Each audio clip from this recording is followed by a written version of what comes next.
All right, everyone. So today we're going to talk about a data career strategy, and we had planned to actually run an interview with Johan Kutzer.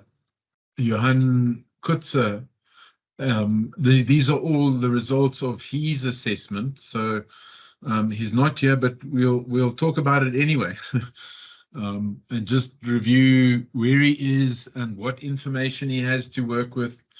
And I'd certainly like, if anyone is interested, who would like to be doing it themselves, and just for you to ask questions. How do you do it? How would you do it? And how would we go through it? Okay. All right. So this is an overview of everything that we do. The first thing is this is a public course. I just wanted to check with Paul. Paul, I believe the knowledge assessment course is public, so people can enroll themselves. But I haven't checked for a while. So. I'll double check that, but I believe it is. I'll give everybody a thumbs up in a minute or two. Okay. All right. Okay. So this is the data management knowledge assessment course. Now, the data management knowledge assessment actually has quite a few different elements to it. First of all, thinking styles assessment, and we're going to review that. Then it's the strength finders. That does cost. And I asked Veronica if she can remind me how much that costs. Something like 800 Rand or okay, 800 Rand. So if you convert that to dollars, what does it go to dollars? There's quite a few people from Saudi and. Oh, okay. I think we can pay in dollars if it's Yeah, but I just want the amount.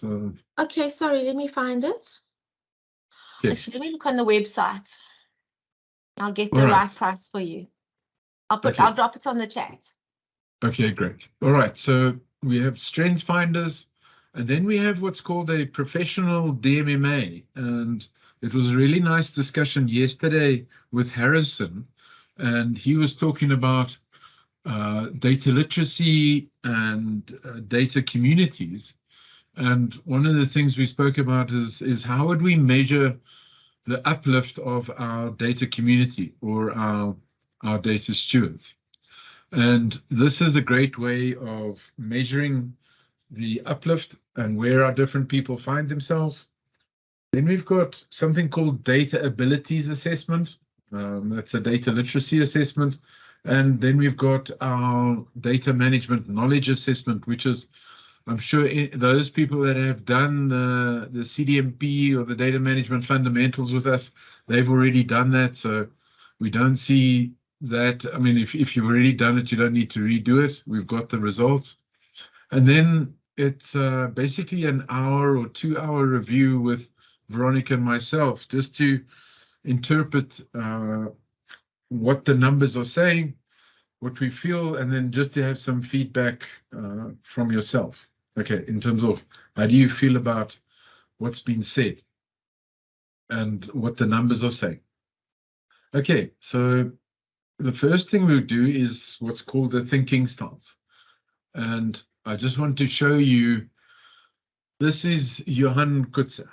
And as you can see, Johan has got a very high score of concrete random. And Veronica will actually tell you all about that, but let's just go through his results. So he's dominant in concrete random. That's the highest score. So you can see there's these 4 quadrants: concrete random, abstract random, abstract sequential, and concrete sequential. Okay. So here we can see that overall, Johan is mostly random. So can you see here he's 80 out of 120 is random and 40 is sequential. So quite random. Probably, I don't think he's as random as I am, but he's random. A little bit like Paul as well. Okay, and then he's also concrete. Okay, so here we can see 72 out of 120 is concrete and 48 is abstract. Now, what we see here is that these typically relate to this combination, typically relates to practical data strategy work, ideation, use case ideation, innovation, data value chain and product. And then his weaknesses would be the P3T, principles, policies, procedures, all those developments. He may battle to keep his head in the game to be able to go through all of that. And maybe I can actually ask Paul, who helped us on the NDMO, and Paul had to do these principles, policies, and procedures. Paul, you are also pretty random. Was that something that you could relate to, that it wasn't easy to stay the course on the development of these principles, policies, and procedures? 100% hard. I think it was just the pressure of the project, the burn down chart that you kept updating, and we checked that out every morning. The stand-up kept us in the game, but other than that, yeah, it is tough because it's lots of process work, writing same old, repeat through 14, 15 domains. And there's, as you know, how many specifications you got to repeat that SIPOC. Yes, and also, correct. And also end up not talking rubbish. So yeah. Okay. All right. So Paul, I think what I wanted to say here as well is, and that's to say to everybody that yes, these may be weaknesses, but it doesn't mean you can't do it. And that's what Paul is just testing me to, is the case of you just have to plan your day and deal with the sequential stuff when you're feeling strong, or maybe sometimes when there's just so much pressure that you have no option but to get the job done. But plan your day appropriately, and then maybe tackle them when you're feeling the strongest. So for example, as myself, I would do this 4 o'clock in the morning. I would spend 2-3 hours just writing all this stuff, trying to get it done. And so you'd have to tackle it. All right. Now, your strengths, typically you can do this all day, for however long it is. You can just keep on doing these things. This is what energizes you. And your weaknesses is basically the areas that pull you down. Okay. So you may need a break every now and again, switch over to something else, and then continue with that. All right. So Veronica, just I don't know if there are any questions. Is there any questions Maybe I on should this? explain what we mean by random and what we mean by... Yeah, so I do have these things over here. So if you want to do that. Well, let me just explain. This comes from Gregorich's thinking styles, which has been around since the 1960s. Igor Gregorich, or he sounds Russian. He developed it because he wanted to find some correlations between the way people take in information and the way people structure information. And that thing about abstract and sequential is the way abstract and concrete is the way we take in information. Either you take in information through your 5 senses, and it's it's the stuff you can touch, the stuff you can feel, the stuff that's black and white and there, or it's that stuff plus other like more intuitive stuff. That's the abstract. And then it's the way we organize this information once we've taken it in. And you either organize information in a sequential style or a random style. The sequential people like starting at the beginning and working sequentially and systematically through their work. And the random people hate that. They like multitasking. They like jumping around. They like having multiple balls in the air. And if you're a sequential person, that kind of thing gives you palpitations. So the kind of work you want to do is the kind of work that you are actually built to do in the way that you organize information. I'm a sequential person. Oh, sorry, look at his scores there.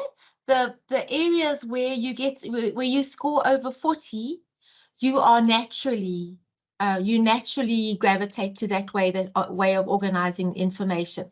Where you're underneath, it doesn't mean to say you can't, but in certain situations, like when Paul had to do all those policies and procedures, he just had to knuckle down and do it, but it was tough. So a person who's concrete sequential, it won't be as tough as for a person who's random. Now the way that this looks like with concrete random, a concrete random person is actually a natural problem solver. They like to do it their way, and they like to experiment and get it done their way. They also are not risk averse at all. They actually, in fact, get energized by they get energized by taking risks. So you actually need to have the excitement in your work that keeps you. Sorry, I think I need water. Oh, thanks. Well, I guess the slide is telling it all. As a person who is able to see things, new alternatives, and to be able to envision new ways of different ways of doing things, and then to be able to trial and error get then, and the error is not a problem. It's just a learning experience, which is why it makes them good entrepreneurs and good business leaders. Concrete sequential, that's me based in reality.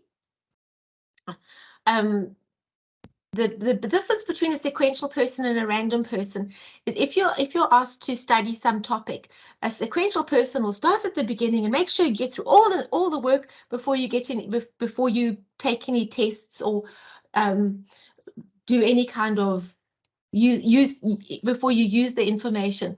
But a random person will jump around in the book. And in fact, our DIY active learning process, that's very suitable to the randoms.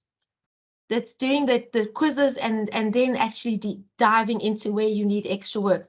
Whereas me being sequential, I would need to cover absolutely anything before I even started doing a test. So for concrete sequential people, you need to have a task that you can start and finish, which is not always possible, but things need to be ordered and linear. Tell me when you're ready to go, otherwise I'm not sure. Okay, sorry. Abstract randoms, these are the people that are very concerned about how the team feels, how other people are involved. Sorry, back to the concrete sequentials. I was telling someone on the course today that I like to have my ducks in a row. And if my ducks start getting out of the row, I need to get my ducks back in the row. And I'm not happy unless my ducks are in a row. So that's a problem with being concrete sequential. When things come at you from the side, it's not so easy to, and just got to be aware of that and be able to compensate. Okay, go to abstract random. These people, they like the unstructured, that they're people. They are they're most concerned with how the team is feeling. Everybody needs to be happy and together and prospering. They're very good people. They're also good thinkers. They like to work on ideas and mull them around in their heads. They don't do that trial and error stuff. They will work through things very carefully.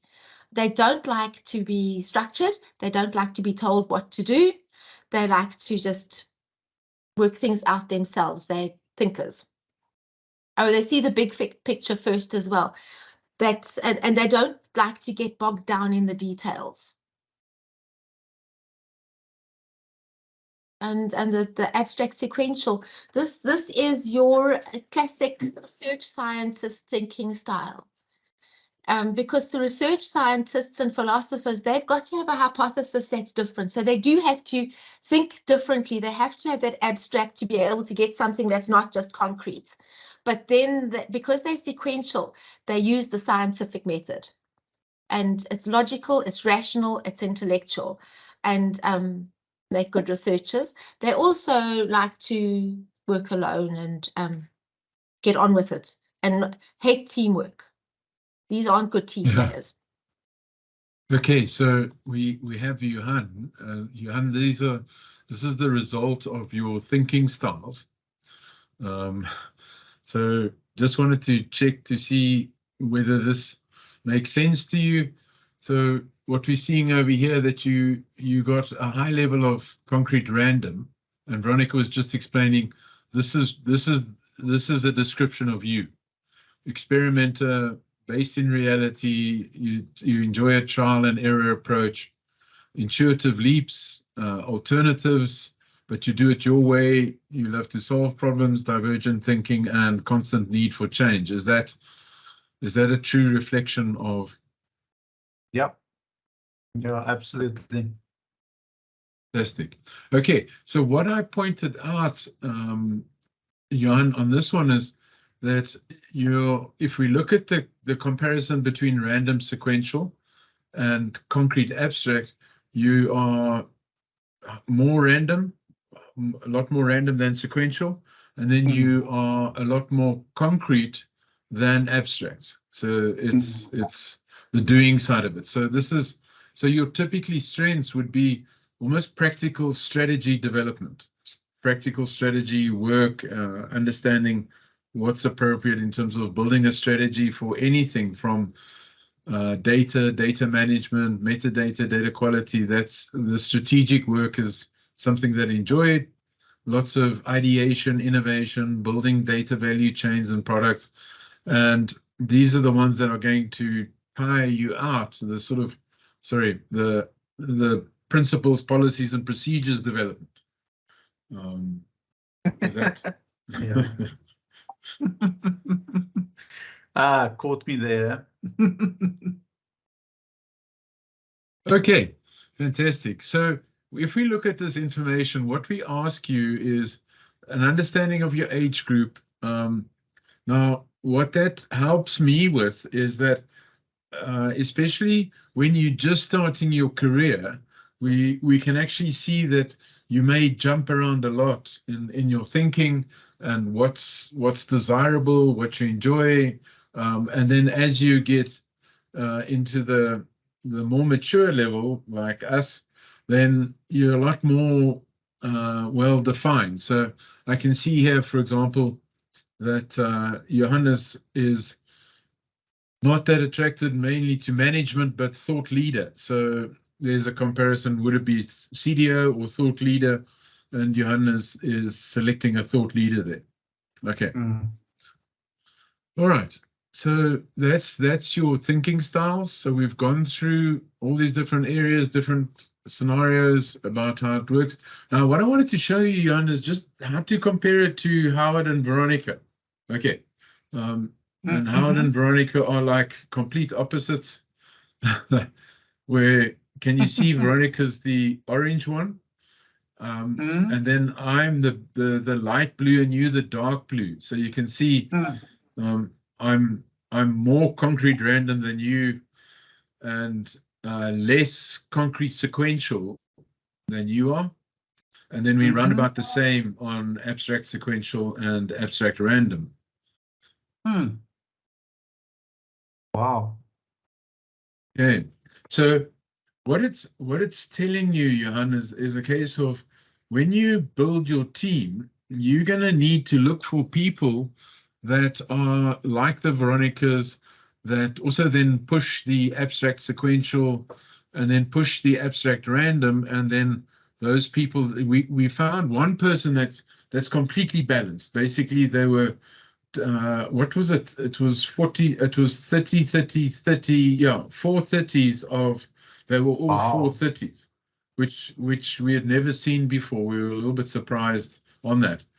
But that's where it's helpful now for you to have your leadership team or the team that you work on to understand where they are. And then see that you've got that right level of team dynamics. Sure. Yeah, that'd be very useful. Yeah. So again, as Veronica was saying, we need to, and it was quite interesting. They actually had a review on the guy that was leading Twitter prior to Elon Musk taking over, and they actually were telling me, or that I was reading up on him, and he was one of these guys that worked in the middle of he had open planning. He broke down all the rooms and stuff like that. He had open planning, and he worked basically in the middle of everybody. And he loved this thing of constantly hearing different ideas and different views. And so he thrived that. He didn't want to have a closed-in environment. He wanted all of these discussions, and he wanted to hear about it, and he could multitask and jump around on multiple things. So it's quite different. He was quite unique in his management style.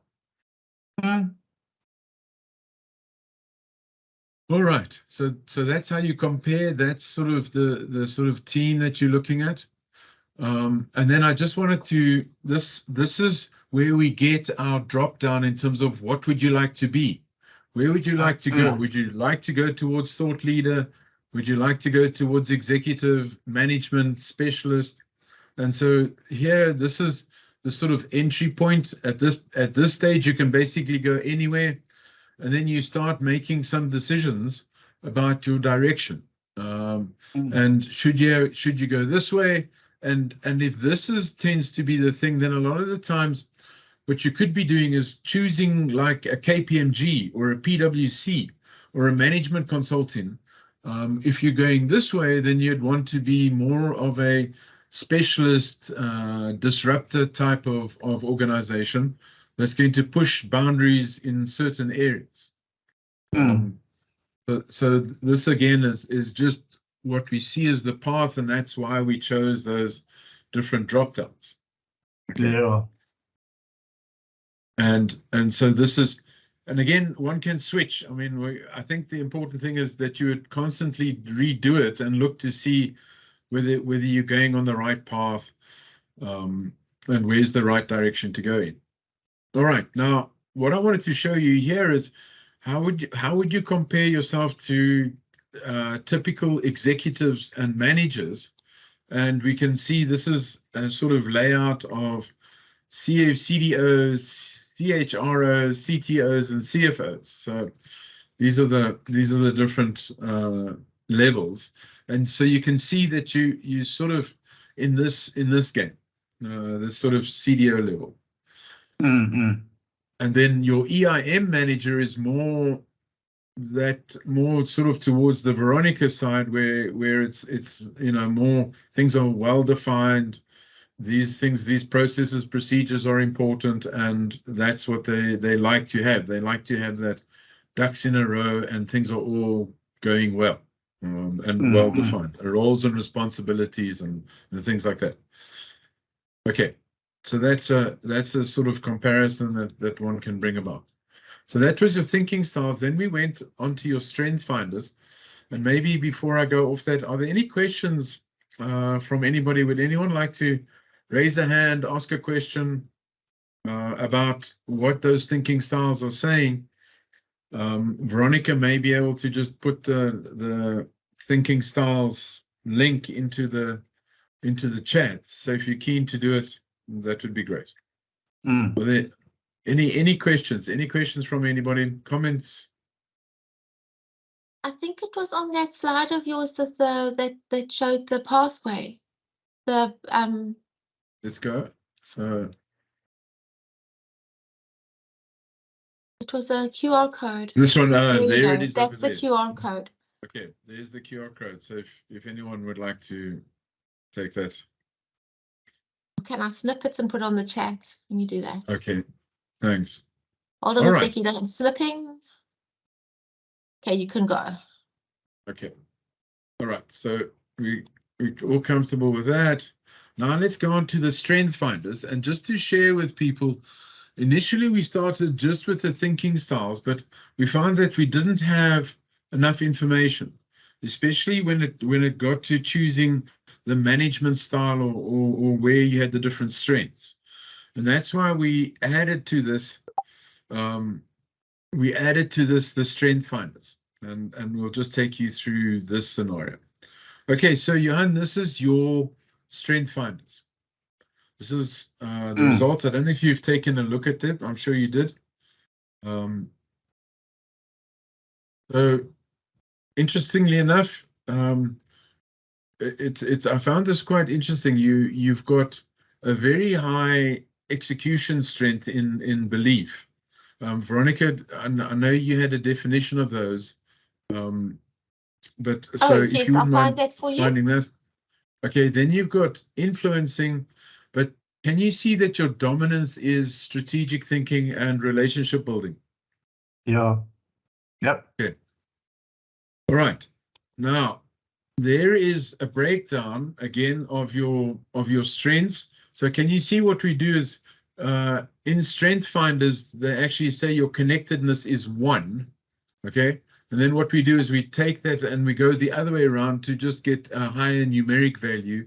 There you can see connectedness, and then you come down to woo and different areas over here. All right, so what this is showing you as an example, and if we go back to this, here, this is your woo level. That's your almost your lowest element. 33, yeah. So 33 is where you lowest at. Okay. All right, and I think again, Veronica will put that element in there. Okay, so here we go. This is strategic thinking. That's your level. You're sitting at 182 points on strategic thinking, relationship building, influencing, and executing. All right. Now, what we wanted to show you here is that when I take away the details, you're strong on strategic thinking and relationship building, and we're seeing that your influencing is the lowest. Okay. Now, that indicates more of a CDO role than it does a thought leader. So influencing is about convincing people that your direction is the right direction and they need to go in your direction. Okay.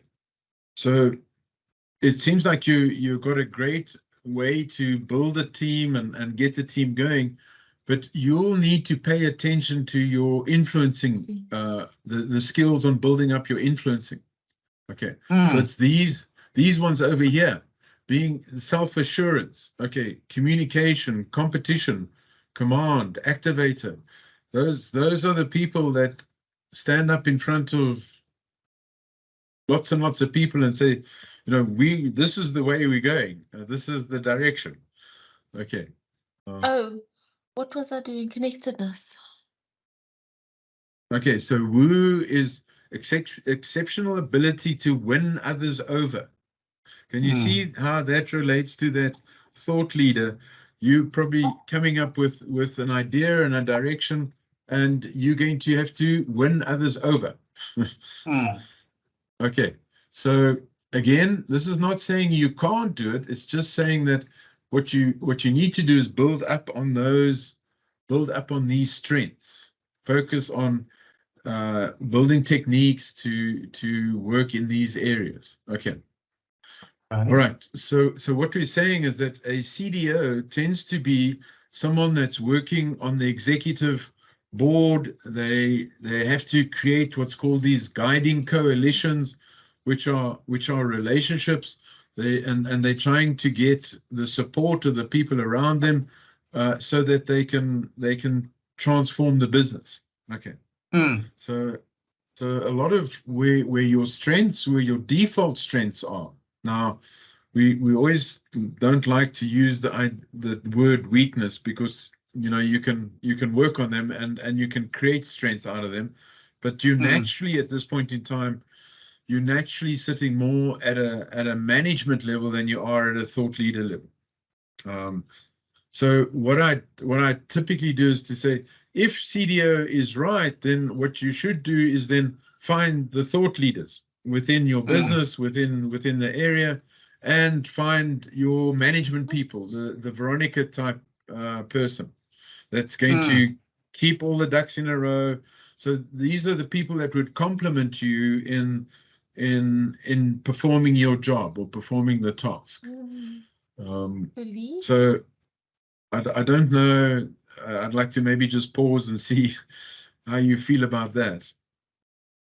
Yeah, it's quite interesting how it, because what is interesting to me is I'm a natural relationship builder and collaborator.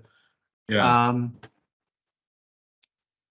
And yeah, I think because of the work I've been doing for the last 13 years, which is a lot of independent consulting, I think I've been in a space where I've been in some projects isolated, Right. and that maybe as pardon the pun, but influenced my influencing levels. Right. No, I mean, when you get to do all this stuff on your own, then you're not paying attention to influencing people. Yes. Yeah. But and it's useful to actually know that, to put some mechanisms in place there, at a tactical level to start Yeah. building out the influencing sphere. Correct. So what my sort of advice to someone like you is to actually start influencing within your organization, and also influencing within the Damer community, local Damer community, and then go for influencing on the international stage.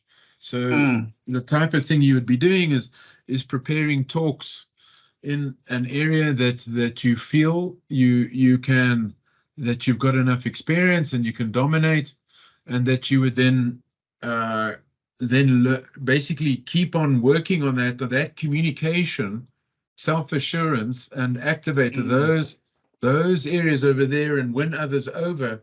You're going to have to learn how to convince people that your thinking is the right way, and they've got to change. They've got to change to the way you do things. That makes a lot of sense, Howard. Okay. All right. Yeah. So that's great. And then what you have to do is when you're focusing on these two areas, you're going to have people around you that can help you execute. You get the idea, you're good at the strategic thinking, you get the idea, and then you let other people run with those ideas, and things like that. Yeah, and that's what I'm finding in my current role, is that I have a lot of people on the execution side in my team that actually can bring those things to fruition. So that makes a lot of sense. Fantastic. Okay. All right. So that's your strength finders. There's your hierarchy. It will be nice, Veronica, these are in that. So you've got a copy of your strength finders, and I think it's helpful to read those things. I think they send you emails and say, you should be working on this and working on that, and things like that. So those are certainly things to pay attention to. No, thanks very much. All right. So what I then do is, so this is overall, these are all 34, and then these ones are your top 10. So then I break it down. Let's just get your top 10, and then that's sort of that's one that really brings your influencing down, and that's where we get this sort of graph or just that heat map that looks like that. Okay. Fantastic. All right. So there's just the different domains. And what I do here, Johan, and this is for when you do it with your team, you can see the professional correlations, CDO, strategic and relations, manager, relations and executing, thought leader, strategic and influencing, and specialists executing. Okay. So this is what we're finding as we interview more and more people. These are the sort of correlations. Okay, I wouldn't want to even suggest that I understand the causation, but there are correlations at the moment, and the more data we collect, the more we're hoping to go through this. Wow. Okay. Jacques, I'm actually using Power BI. So yeah, but I'm sure RapidMiner can do the same job, and sometimes even better. All right, so any questions before we go? Are there anything anyone would like to discuss on that strength finders? Can you see how that complements the thinking styles? When we were just working on thinking styles, we missed a lot of these relationship, influencing type of discussions that the thinking styles just never spoke about. And that's why we need these two elements to help us understand a bigger picture. Yeah, it's very useful. I wonder if we could talk to Mr. Bolton now. I know, Paul, I saw you redid your styles. Paul, any comments from your side? Yeah, I think it was just I redid it because I joked with Veronica I wanted to check if I was lying to myself the first time, just to make sure, because Okay. But just I think just an encouragement for others, if I can, from my Sure. perspective, is you spend so much time wondering why you are like you are. And Howard, you know me probably best out of most people because I've worked with you a while and you've had to deal Yeah. with me for one-on-one. But the randomness is just all over the place, wanting new things, wanting to try new things, you know, not scared to venture into stuff, which is a good thing at times, but also can be cause blowouts at other times. But you know, you sometimes feel like, shucks, you're not going anywhere because you're just spinning and you in this habitual change. Right. But by doing this, you start to accept that these are the strengths, and you can start to align those strengths strategically to get things Right. done and in the right direction, which is awesome. So Mm. I still sometimes battle with correlating my strength finder, and I also thought of doing that again because I just double checked that I lied to myself. But as you know, my one leading indicator is the influencer, and I just Yes. wonder how that correlates to, you know, I know it correlates. You just talked about it, how it correlates to the concrete random, but it was just so it's an encouragement to others to look at this, because it just really helps settle in your mind. If you're wondering, if you're not that person that just knows for sure that you're in the right direction, this is really helpful. Mm. Yeah. Fantastic. All right. Now, Paul, I liked what you just said there is a case of then, yes, you've got this understanding of where you are, but now you have to build a roadmap. And Mm. again, what we find is that those two elements on their own is insufficient from a roadmap point of view. And that's what we're trying to do is get the right roadmap. So yes, you have chosen thought leader. Now we need a little bit more details in terms of how to get you there. So the next thing we did with Johan is a professional maturity analysis. Now, Johan, I actually missed something out on your DMMA or your PDMMA, and that was this. I'm just going to load it up quickly, and you can tell me, and we'll recalculate for your career attention. You can actually tell me what you want to do. Now, this is I was missing this part in your template to basically ask you from a business point of view, what is the business's priority along these different knowledge areas? And from Johan's point of view, what is Johan's priorities in these different areas? And I'm hoping you'll see with that, we can now start building your roadmap. Yeah, so Okay. I think in my current, do you want to answer now, Howard? Let me just show you what the results are like, and then we'll just do a sample. We'll just do a sample with you. Okay. Okay. All right. So let's look at them. Let's look at your maturity analysis.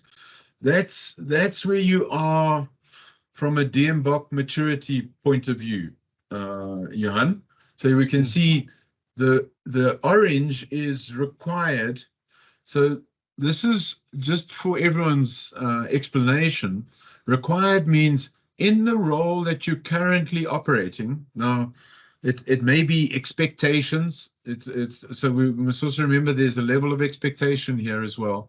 Or you know, you've got this role and this is what you believe the business requires of you.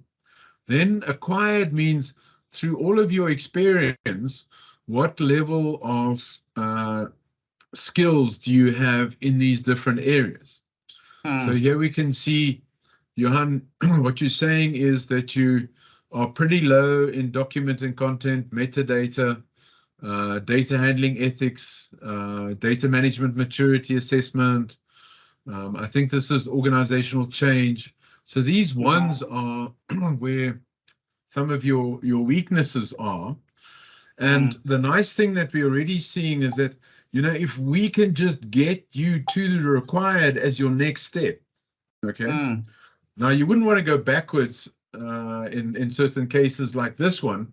You've already acquired a lot more skills than you require in data warehousing. Don't go backwards, but that's not a priority anymore. That is not an area of focus. The ones that jump high, and they almost got a level of 2, a 2 gap, a gap of 2. That's where your challenges are. That's where you high risk, and this is what we're seeing here. So, from what you were saying, you are the high risk is sitting in data security, reference and master data, big data. So, can you see that? Can you see where you? And just again, for me to pause and say, is that a true reflection of where you believe? Yeah, no, and I think it's a function also of the type of projects I've been involved in over the last 13 years. A number of them have been short-term assignments that doesn't allow me to go in depth on specific topics or knowledge areas. Right. So you have to skim across them, you know, at breakneck speed, just to get a solution architecture out. But you leave the detail to specialists in those areas. But I'm finding that I would definitely want to go deeper on those areas, Right. Than what the previous projects have allowed me to. Okay. Now, what this diagram is showing is that when I calculate this ratio of distance to required, all right, that is basically required minus acquired. So distance, so that's the gap. So if we look at data security, there's a gap of 1.68. 1.78, sorry. So there's your gap. 3.33, 1.56. Now, here we can see is some of the things that you need to deal with, some of the deliverables. So now we've dropped down to a deliverable level. So here we are at a knowledge area. These are averaging, but these come down to a deliverable level. And one of your biggest distances, your set of distances, is big data strategy, complex event processing, data security strategy, data sourcing, ethical risk assessment. So that's almost what we're saying is just from a calculation point of view, those are the big gaps. Those are the big gaps that you're facing. Okay. Yeah. And then I think it comes, sorry, Howard, it comes back to your comment last time with JG was around where to focus and what projects to be selective about. That because what I found is, especially in big data, the projects I've been involved in to this point have been more in the traditional financial services sector, where big data is, in South Africa specifically, in those warehousing environments, is not a big thing yet. It's still something that's kind of Horizon 3, 4 for them. Okay. All right. Now, what's important here as well is, can you see that I've also shown you from an activity phase point of view? Okay, remember the DMBOK? You did really well in your exam, and it's broken up into planning, operations, development, and control. And can you see what's been said here is that development, so this is almost that sort of definition of the development life cycle, all right? That's where you're strongest. Then operations is on the execution. Planning is a little bit lower down, and then control in terms of assurance and oversight is a lot further down. Okay. So this also helps you now when you filter that. Okay, you can see your development tasks. Okay, so let me show you on Power BI. So for example, if I click on this guy, those are the Those are the development that you can do, the tasks that you can do. And if we click on planning, which could be that thought leader, those are the elements that you can do. So one of the things would be going to your management, and this is what we suggest when we talk to graduates and people that are still getting to where they want to go, is to be able to say to management, this is, if we talk about required, is what we mean the talent strategy. This is where we as organization need you to be. So these are the things that you should be doing. And then desired is, where would I like to be? Okay, so you know, if you could give me a project that does this and this. So can we see here, it's suggesting you get involved in data classification, multifaceted taxonomy, data privacy, data quality, strategy and framework. And you would choose then those areas that make sense in that scenario. If I may ask a question, Howard, control goes to more of the operational level. We refer to it as, I refer to it as assurance, Johan. So yes. Remember data governance, when as people are executing, there would be a review on the data model, a review on the strategy. It's that review that you're making sure that people are, it's oversight and containment. Remember so architects are, you know, architects tend to also get involved a lot in that. Yeah, I think the challenge I have is in especially the last 13 years is that because of the nature of the projects, you don't really get into that level, because you kind of leave the project before you get to that point. I think if you're in a permanent position in a company where that's part of the day-to-day, it's definitely different. Yes, agreed. Yeah. These things do twist you, and they push you down a certain track. I mean, that's where just where your experience comes from. Yeah. All right. So what that does help you, Johan, is also when you start saying, well, what's important to me, you know, then I can start making sure. And I don't know if you remember, last week we were saying is, what's your menu of options, Johan? What's your menu of options, so that when you have a decision to make, how do you choose your options? How do you choose the option? And this is what we're trying to recommend, is you use this to choose. Yes. Okay. All right, so that's a risk. And then these are just basically what I said is, if we've got high deliverables, we've just filtered out the high deliverables. These are the ones that you should go after on that side. Then what we've got here is an attention thing. So when I use that attention score, it then elevates certain elements. All right, it pushes certain elements higher, and you would prioritize. So, you know, in your organization, whilst big data is important, for you as an individual, for them, it may be low down, they're not there. And so this would be that altering factor that actually creates an alter. Okay. Now we go to your desired, okay? And the red is the area that you desire a lot, but you're far away from. Okay. So there it is, big data strategy, data sourcing plan, enhancement plans, and then here we have complex event processing. And when I then, so that's ordered by knowledge area, and then when I order them by distance, basically this is sort of what you should be doing in the different areas, and we put that graph to it. Now, let me show you what happens. Now, if you just quickly tell me, remember that Excel.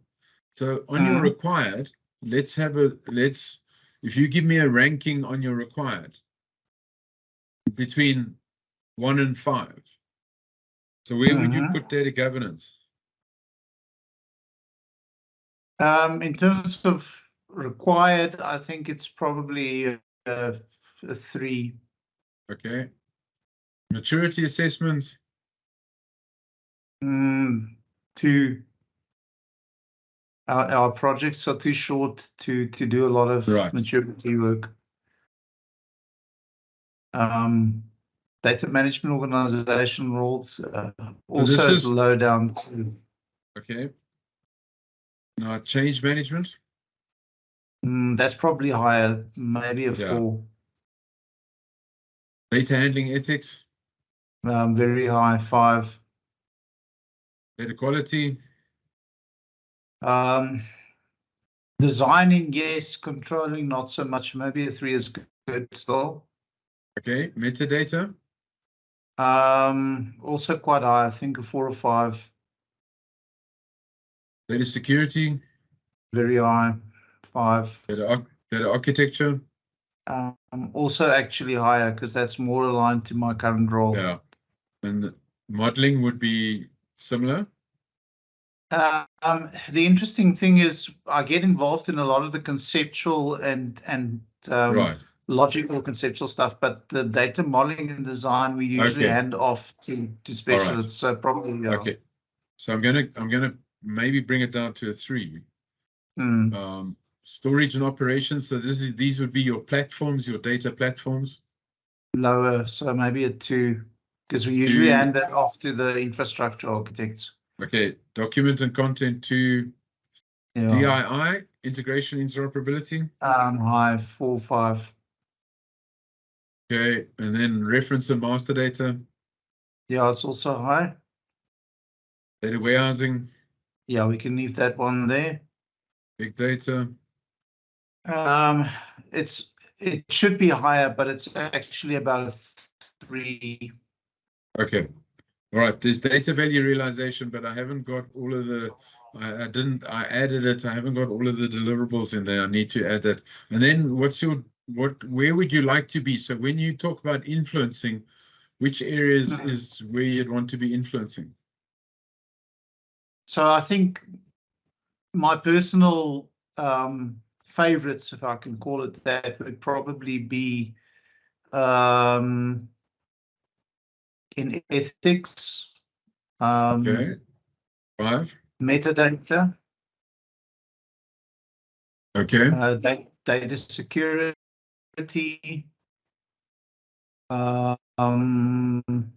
data architecture, yeah. Integration and interoperability definitely also high. Yeah.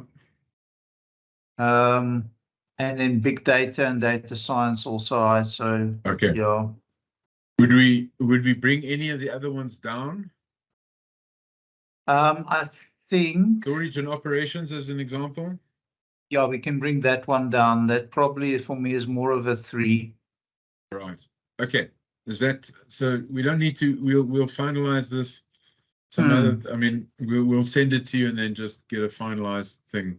Okay. So Yes. now, if we rebuild that Power BI.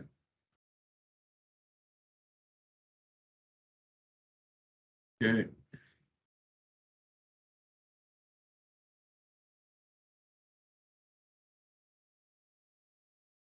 Whilst we're rebuilding, are there any questions from anyone? Carl, anybody else would like to ask some questions? Are you sort of hoping? I'm hoping you're seeing that as you go through this, you can now start building a list of the things that you would like to tackle and things that you'd like to get involved with. Yeah, I think there's always that striking a balance between where I think like one becomes a victim of one's own success. If you're known to deliver on something, you get given responsibility for more of that, and you realize you end up suppressing your own. Yeah, you do. Patience to be applied in a different way or to different knowledge levels. Yeah. And I think what the benefit of doing this is that you're conscious of that, and now what you want to do is build that roadmap for yourself, so that you break out of that loop, right? Because You're right. One does do that, but we have to find ways of choosing or changing our options, right? So now if we go to desired attention, that's where that one is sitting. And required, so there's complex event processing, data security, enterprise data model, ethical, risk assessments, business rules. So this is now how we restructure that, Johan. And that gives you now a different picture of the points that you need to pay attention to.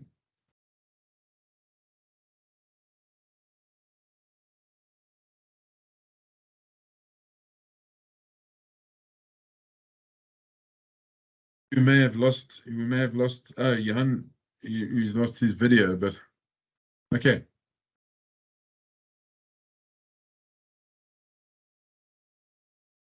So again, maybe I should just pause. I think we've gone quite far down the road. Are there anyone have any questions in terms of what this process is trying to do? Sorry, I just had to take a quick emergency call. Yes. No problem. What's your feeling on, is that giving you a lot more idea on how to build that roadmap for yourself and how to progress? Yeah, I think this is, I actually, I'm hoping I didn't overstep the boundaries here, but I shared that QR code link with my team because I'd like them to actually look at their thinking styles and give me some feedback. Yeah, because we already have the Strength Finder results, but I think to combine that with thinking styles will give me a clearer picture. Okay, so what I'm going to do now is just run through some of the other stuff, the roadmap. Johan, this is what we'd want to do is get your attention, get this data required and desired. That gives, I call it my attention data, so that elevates certain things higher and lower. And then it's the milestones, right? So then we say, what should we be doing in A1, A2, A3? How do we build those different ones? You've done the assessment, so you don't need to worry about that. And then the next thing would be really working on these other aspects, for example, presentations, webinars, things like that, that are going to almost record your portfolio, okay, that you can start building and working on. Okay, so there's skill summaries on the different area, what your skills are, what your certifications are. And then what's your competency? So we call it KSCA, which is knowledge, skills, competencies, and ability, or attitude, actually. And you can be using that spreadsheet to just keep on recording all your experience and then keep on building that visualization so that when you do share it in a team or share it in an interview, you've got a lot of this thinking done. So people can see that you've paid attention to where you want to be and where you want to go. I absolutely love this, Howard. It's just the intentionality around it, and understanding at a more detailed level what to pursue. Right. I think that is worth a lot. Yeah, yeah. And I think that was, I don't know whether our point came through clearly last week in terms of saying that menu, how do you fill your menu? How do you fill your memory, and how do you and I'm just checking in with Paul because Paul was also saying is like, how do I know that I'm on track? How do I know that I'm going in the right direction? Paul, any comments from your side? I would for this. I don't want to repeat everything, but I think again, it's just been so helpful being able to know where I'm at, where I need to go. Having an idea where I need to go, and then there is the recipe, and it's and that's the combination of understanding, doing these assessments, knowing where where you fit in, validating, maybe just realigning if you need it, but having also, if I can also mention this, that mentor, that somebody that you can talk to about this, Yeah. and help them, and they give you the insights from, you know, an objective insights into the picture, and helps you strategically plot that path, which I think is a great. I think it's the other piece you haven't really talked about today, but it's we did last week a little bit. Is that person that helps you just digest all of this and get you designing a path that's right for you, which is awesome. Right. Fantastic.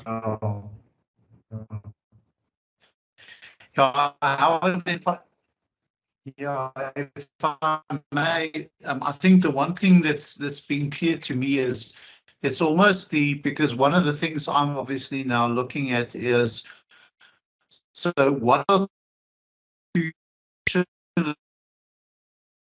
courses that I want to do in master accreditation,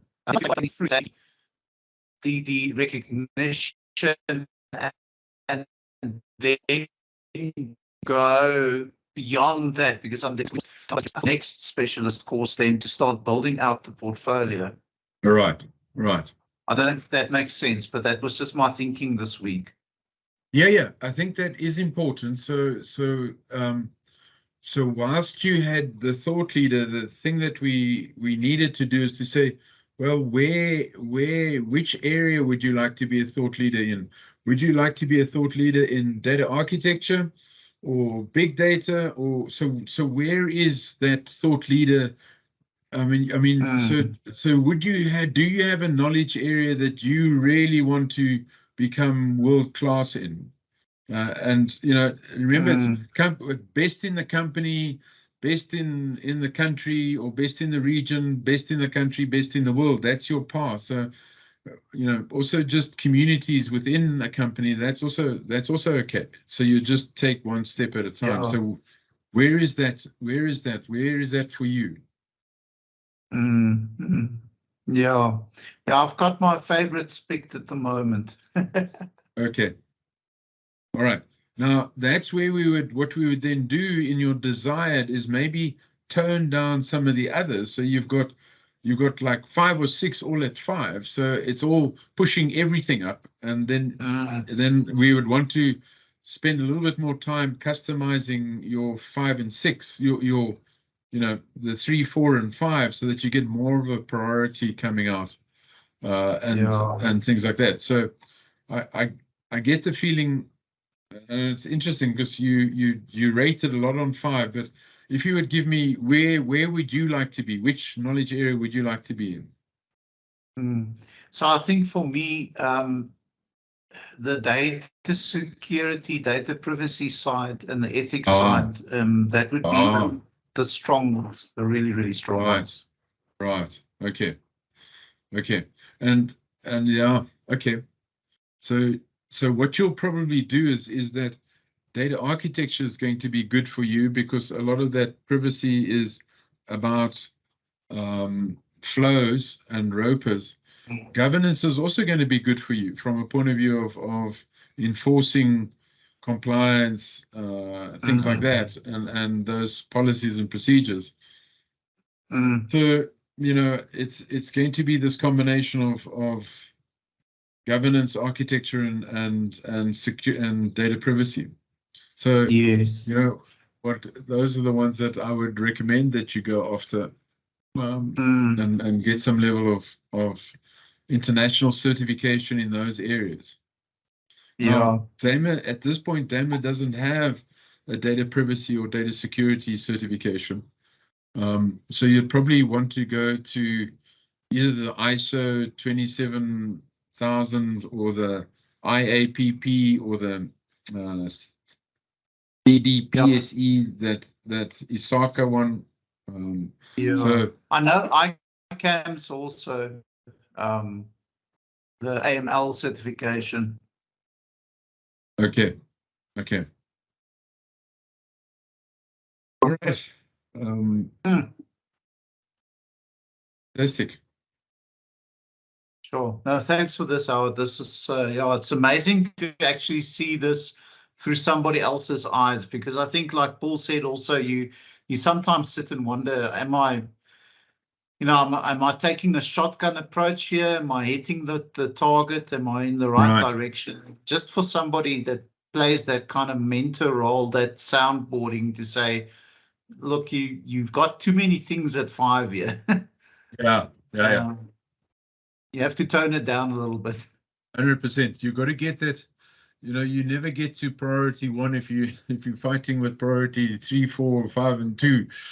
So that's a clear message, and I think you're right. I think the security side is probably where you're going to find that natural thing. And so that's great. You know, let's start to structure. Let's start to redefine it, and then structure your choices, and then find your way of selling those services that engage you and specialize you in that area. So everything from speaking on webinars about data privacy and things like that, I think that will elevate you into that thought leader position. You've got to be the person blogging, the person sharing. You've got to get that level so that you can dictate the opportunities that you take on. Yeah, You know? yeah, I love it. Yeah, sure.